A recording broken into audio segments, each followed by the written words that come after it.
శ్రీకాళహస్తి మీ అందరికీ పరిచయమైనటువంటి చాలా గొప్ప క్షేత్రం. అందున విశేషించి ఆంధ్రదేశంలో ఉన్నటువంటి క్షేత్రం.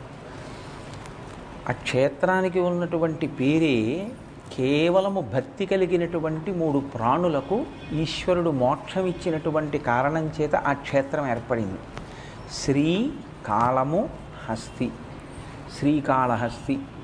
సాలెపురుగు, పాము, ఏనుగు, ఈ 3 కూడా ఈశ్వరుణ్ణి అర్చించడానికి యోగ్యమైనటువంటి స్థితి కలిగిన ఉపాధులు ఉన్న ప్రాణులు కవు. ఈశ్వరార్చన చెయ్యడానికి, జ్ఞానమును పొందడానికి అనువైనటువంటి ఉపాధి కేవలము మనుష్య ఉపాధి.